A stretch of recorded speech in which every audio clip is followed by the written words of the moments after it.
오늘 우리가 함께 나눌 말씀은 창세기 39장 7절부터 18절까지 교독합니다. 그 후에 그 주인의 아내가 요셉에게 눈짓하다가 동침하기를 청하니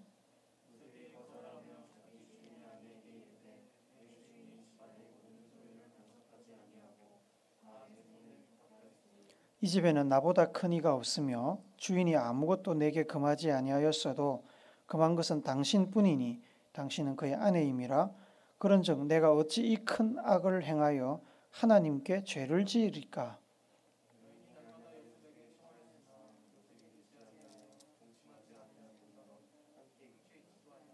그럴 때에 요셉이 그의 일을 하러 그 집에 들어갔더니 그 집 사람들은 하나도 거기에 없었더라.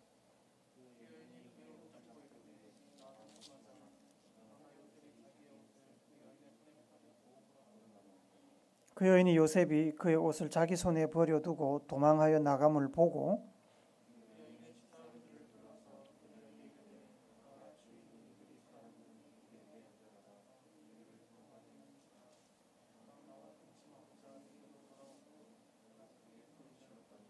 그 나의 소리질러 부름을 듣고 그의 옷을 내게 버려두고 도망하여 나갔느니라 하고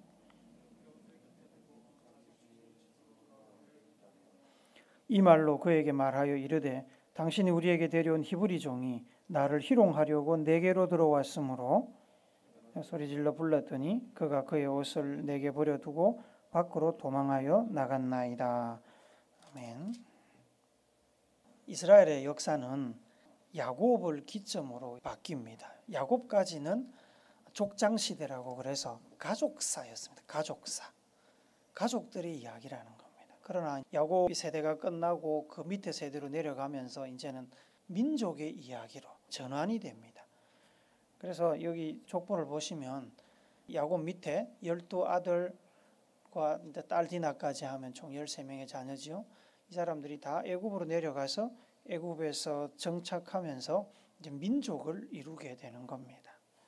야곱은 12아들이지 않습니까? 그래서 이제 12명의 지파가 생기게 되는데 나중에 요셉의 아들 둘이가 지파를 이루게 됩니다. 그래서 요셉은 빠지고 두 아들이 이제 그 자리에 들어가니까 총 13지파가 되는데 거기서 레위 지파는 제사장 지파로 임명이 되면서 특정 지역의 땅을 받는 것이 아니라 전국으로 흩어져 가지고 각 지파에 파견을 나가서 일종의 파견이죠. 파견을 나가서 그곳에서 제사장의 역할을 하면서 살게 됩니다. 그래서 실질적으로 총 12지파가 확정이 되게 되었습니다. 이스라엘의 장자권이 변화가 생깁니다. 가족 시대에는 장자를 통해서 장자권이 전성이 됩니다만 민족으로 넘어가면서 장자권이 3등분이 됩니다. 정치적인 권력에 대한 장자권은 넷째 아들 유다에게로 넘어갔습니다. 야곱의 그 마지막 축복 기도를 보시면 공식적으로 유다를 장자로 인정하는 이야기가 나옵니다. 그 다음에 물질적인 장자권은 요셉이 이어받게 됩니다. 요셉이 애굽에서 총리로 지내면서 재산을 많이 가지게 된 것도 한 이유가 되겠고 야곱의 가족들이 애굽에 내려가서 요셉의 관리하에 요셉의 권위 아래서 생활을 하게 되면서 어떤 물질적인 권세는 장자권은 요셉에게로 흘러가는 것을 볼 수 있습니다. 요셉의 두 아들이 지파를 이루면서 다른 지파들보다 2배로 많은 복을 받게 되지요. 그것 또한 장자권에 해당되는 겁니다. 그리고 마지막으로 종교적인 장자권은 레위 지파에게로 흘러내려가서 레위 지파가 나중에 제사장 지파, 제사장 가문이 됩니다. 이렇게 이스라엘의 역사가 한 가정의 이야기에서 한 민족의 이야기로 성장하고 발전하는 과정에 가장 큰 역할을 하는 사람은 누가 뭐래도 요셉입니다. 7년간의 기근으로 죽을 위기에 처했을 때 야곱의 가족들을 살린 사람이 바로 11번째 아들 요셉이었습니다. 요셉으로 인해 야곱과 그의 가족들 70명은 애굽에 정착했고 인구가 비약적으로 늘어나서 출애굽할 당시 짐작컨대 약 200만 명에 가까운 한 민족으로 이렇게 성장을 하게 됩니다. 애굽에서 빠져나와서 가나안 땅에 정착하면서 국민 있지요.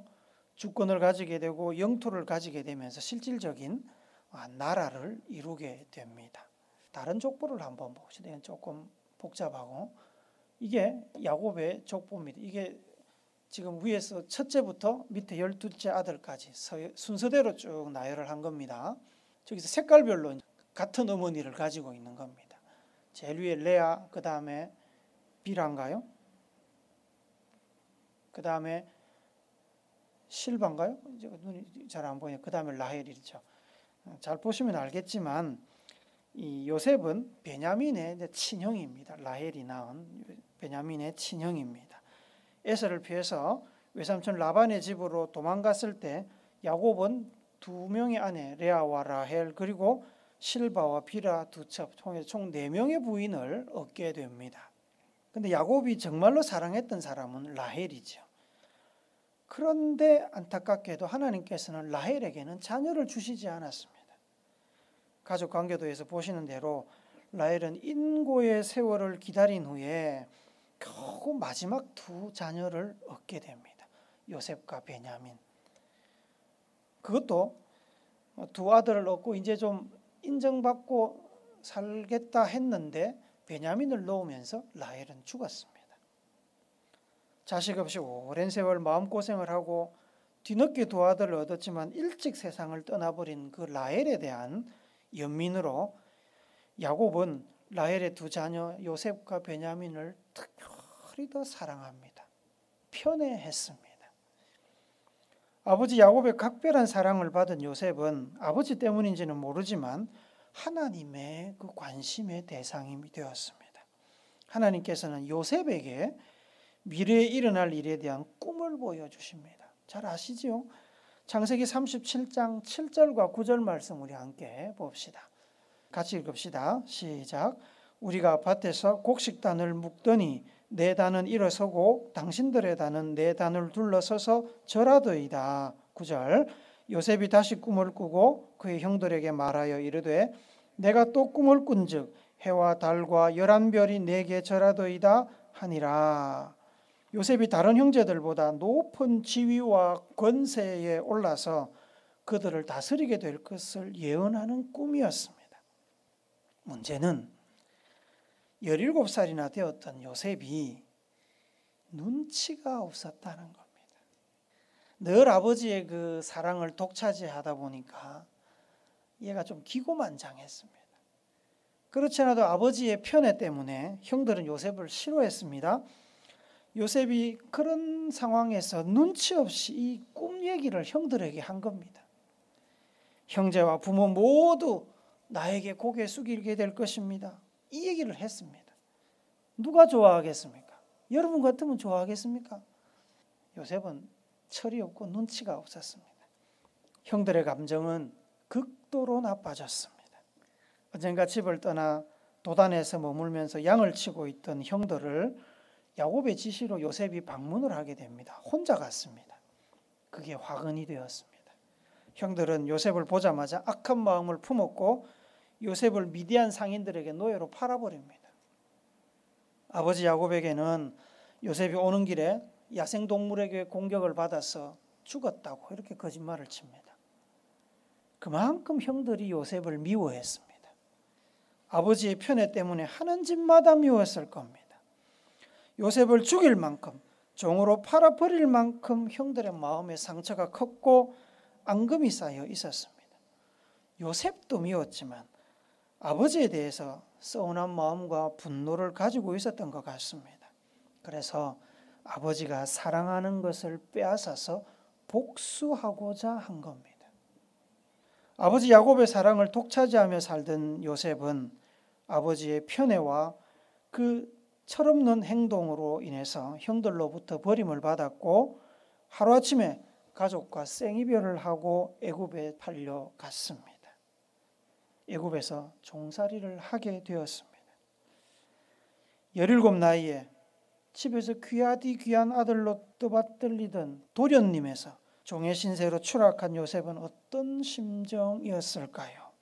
아버지의 극진한 사랑을 받으며 하나님이 주시는 꿈을 꾸던 사람이 아무도 아는 사람도 없고 사람 대접해주는 사람도 없고 말도 통하지 않는 타양 애굽에서 어떤 마음으로 하루하루를 살았을까요? 밥은 제대로 먹었을까요? 고양이 보고 싶어서 달빛 아래 주저앉아서 얼마나 울었을까요?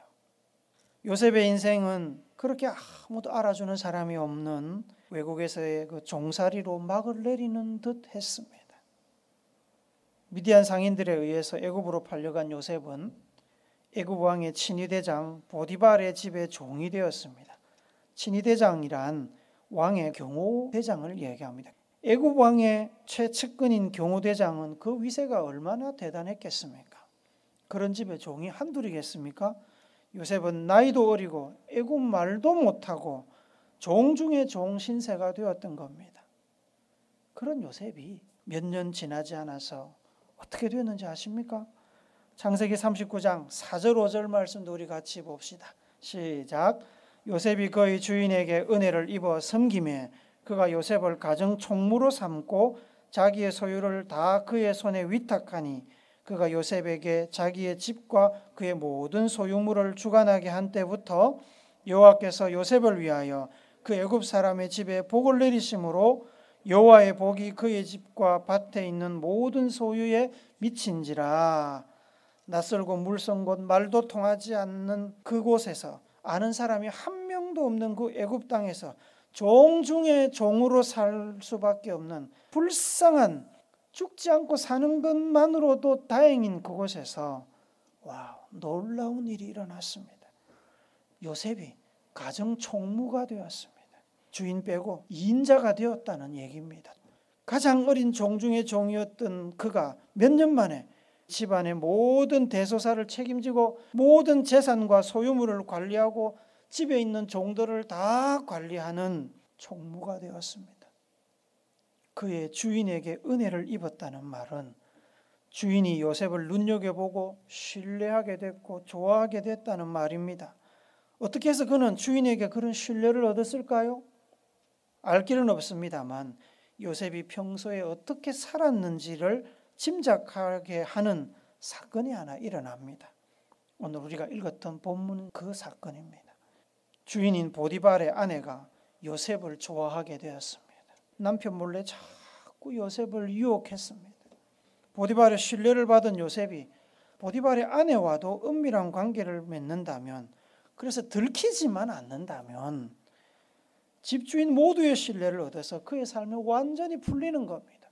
그런데 만약에 여러분 생각을 해보십시오. 보디발의 아내를 계속 거절하고 화나게 만들면 어떻게 되겠습니까?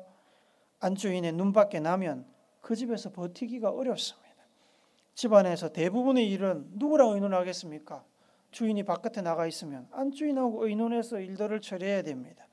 그런데 요셉은 보디발의 아내의 유혹을 거절합니다. 계속 거절하고 피합니다. 미움을 샀습니다. 그래서 보디발의 아내가 요셉이 자기를 추행하려고 했다고 거짓말을 합니다. 보디발은 아내의 말을 듣고 요셉을 감옥에 가두었습니다. 요셉은 안주인의 요청을 거절하면 불이익을 당할 것을 알았겠지요. 당연히 알았겠지요. 그렇지만 안주인의 유혹을 받아들일 수 없었습니다. 왜 그렇습니까? 그는 하나님의 사람이었기 때문입니다. 그는 항상 무슨 일을 하든지 자신이 하나님 앞에 있음을 기억하고 하나님을 섬기듯이 보디발과 그 집안을 섬겼습니다. 안주인의 유혹에 대해서 요셉의 단호한 대응을 한 번 더 읽어봅시다. 오늘 본문 8절 9절 한 번 더 읽습니다. 시작. 요셉이 거절하여 자기 주인의 아내에게 이르되 내 주인이 집안의 모든 소유를 간섭하지 아니하고 다 내 손에 위탁하였는데 이 집에는 나보다 큰 이가 없으며 주인이 아무것도 내게 금하지 아니하였어도 금한 것은 당신뿐이니 당신은 그의 아내임이라. 그런즉 내가 어찌 이 큰 악을 행하여 하나님께 죄를 지으리까. 요셉은 두 가지 이유로 여주인의 유혹을 거절했습니다. 첫째는 인간적으로 자기를 신뢰해주는 주인의 믿음을 저버릴 수 없었습니다. 둘째로 신앙적으로 남편이 있는 안주인과 부적절한 관계를 가지는 것은 하나님 앞에 죄이기 때문에 하나님을 저버릴 수 없었습니다. 아무도 보지 않아도 요셉은 주인이 마치 옆에 있는 것처럼, 하나님께서 자기 코앞에 계신 것처럼 그렇게 생각하면서 성실하게 살았습니다.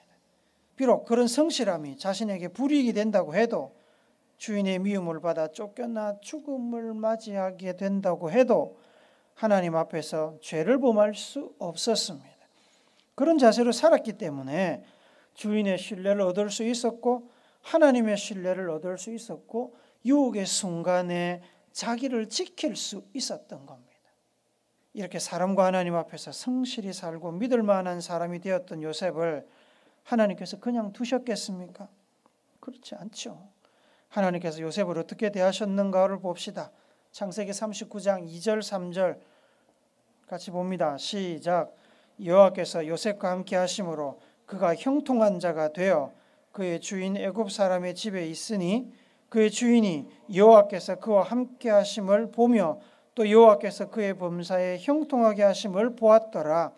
요셉은 비록 종이었지만 형통해졌는데, 하나님께서 요셉에게 복을 주시고 요셉이 형통하게 되게 하는 것을 옆에 있던 주인 보디발이 볼 수 있었다. 옆에 있는 사람들이 보니까, 우와, 저 사람 요셉은 정말 하나님이 함께 하시는구나라는 것을 알 수 있었다는 말입니다.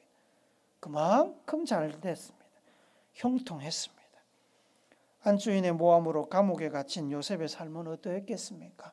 그 감옥이 요즘 감옥같이 그렇게 깨끗하고 좋았겠습니까? 절대 그렇지 않죠. 창세기 39장 21절부터 23절 봅니다. 시작. 여호와께서 요셉과 함께 하시고 그에게 인자를 더하사 간수장에게 은혜를 받게 하심에, 간수장이 옥중 죄수를 다 요셉의 손에 맡김으로 그 재반 사물을 요셉이 처리하고, 간수장은 그의 손에 맡긴 것을 무엇이든지 살펴보지 아니하였으니 이는 여호와께서 요셉과 함께 하심이라. 여호와께서 그를 범사에 형통하게 하셨더라. 감옥에서도 하나님께서 형통하게 하셨습니다. 그로 인해서 간수장이 죄수인 요셉에게 감옥에 일어나는 일들을 맡깁니다. 맡기고 돌아보지도 않습니다. 너무나 완벽하게 깨끗하게 일 처리를 잘하니까 신경 쓰지 않았다는 겁니다. 다 아시는 대로 요셉은 그 감옥에서 나중에 벗어나서 애굽의 총리가 되고, 기근으로부터 애굽을 구하고 가나안 땅에 있는 사람들을 구하고 가족들과 다시 만나서 애굽 땅에서 행복하게 잘 먹고 잘 살았습니다.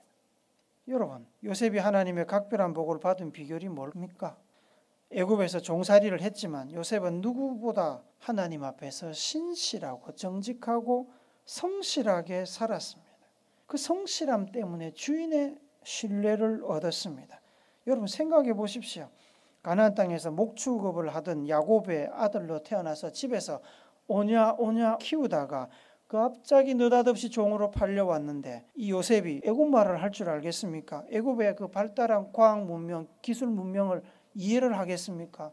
애굽의 그 집안에 돌아가는 일, 재산 관리하는 거, 사람 관리하는 걸 어떻게 알겠습니까? 요셉이.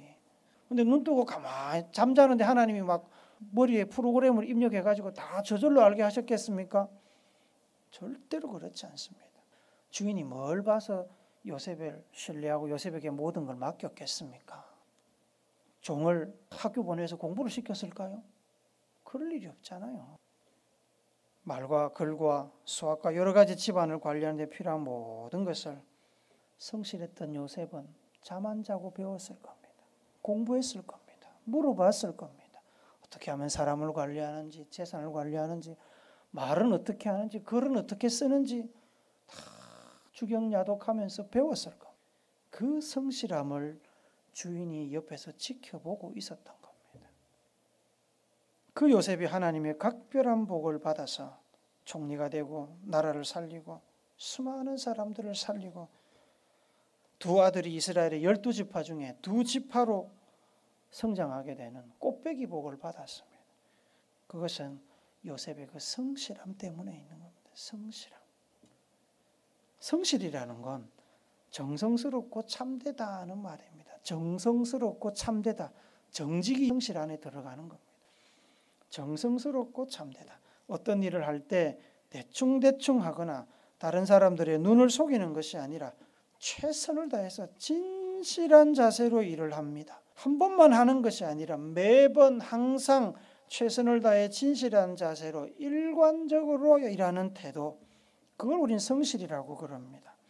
요셉이 한 번 열심히 하는데 어떤 날은 보면 퍼지고 자고 있고 장깨 부리고, 그러면 주인이 이런 요셉을 보고, 보디발의 아내가 집에서 그런 요셉을 보고 신뢰하겠습니까? 신뢰하지 못하지요. 요셉이 신뢰를 받고 모든 집안 대소사를 다 책임지는 총무가 되었다는 건 그가 한결같이 성실하게 정직하게 일했다는 얘기입니다. 성실하지 않은 사람은 사랑할 수는 있어도 믿을 수는 없습니다. 여러분 사회생활 하는 것도 똑같습니다. 능력 있는 사람 사랑할 수는 있습니다. 그러나 믿을 수는 없습니다. 하나님께서 요셉의 성실함을 특별히 기뻐하신 것은 이유가 있습니다. 왜냐하면 하나님께서도 성실하신 분이기 때문입니다. 성실하신 하나님이 성실한 요셉을 좋아하시는 겁니다.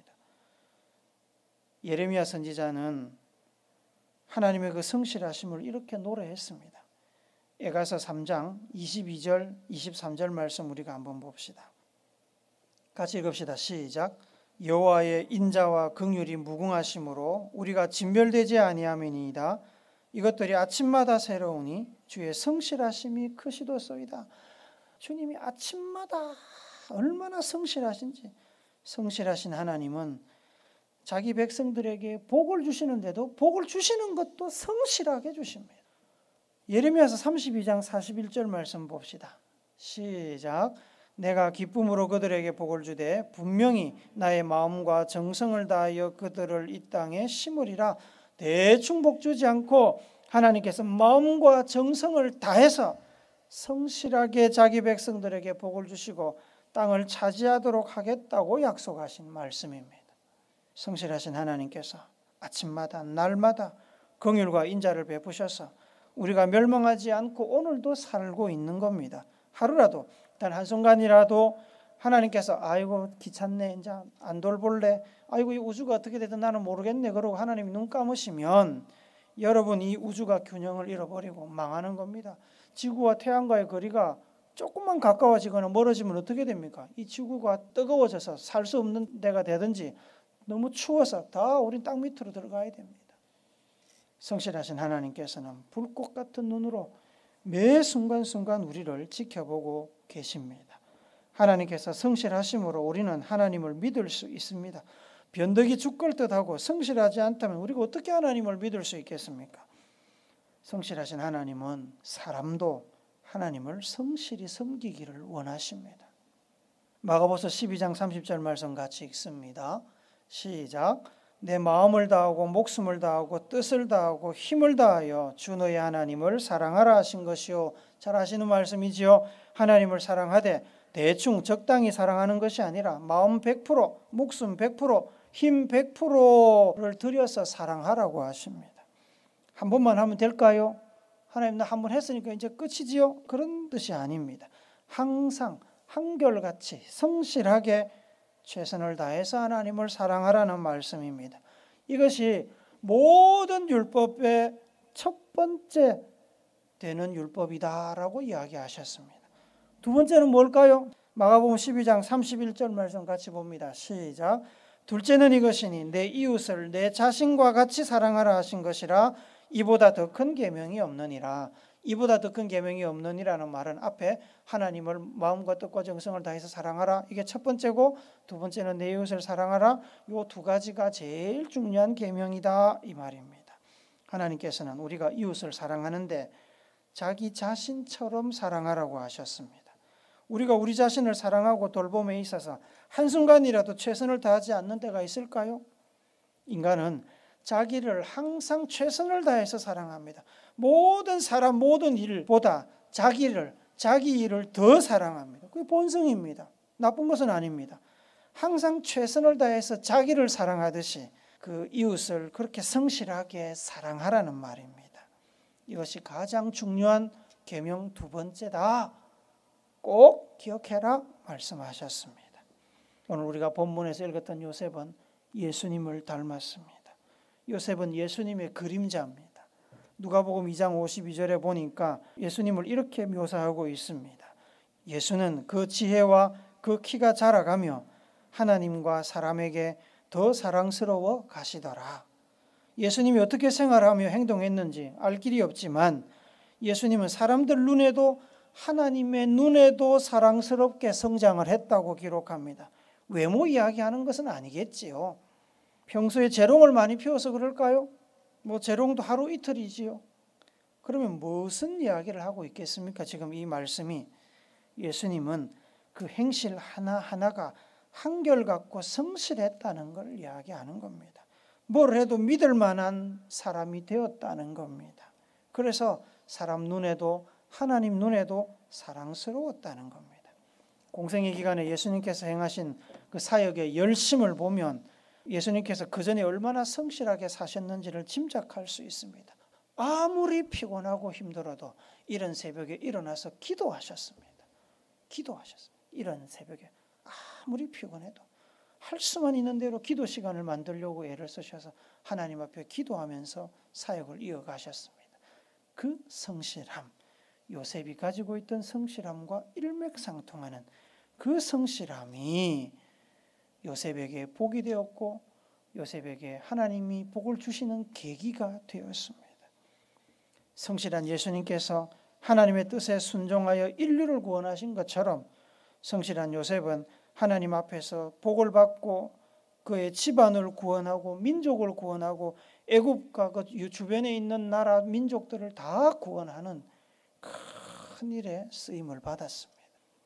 사랑하는 여러분, 요셉이 야곱의 11번째 아들로 태어나 애굽의 총리가 되고 가정과 민족과 주변 나라들을 구원하고 두 지파의 조상이 되는 복을 받은 것은 그가 성실했기 때문입니다. 하나님 앞에서 사람 앞에서.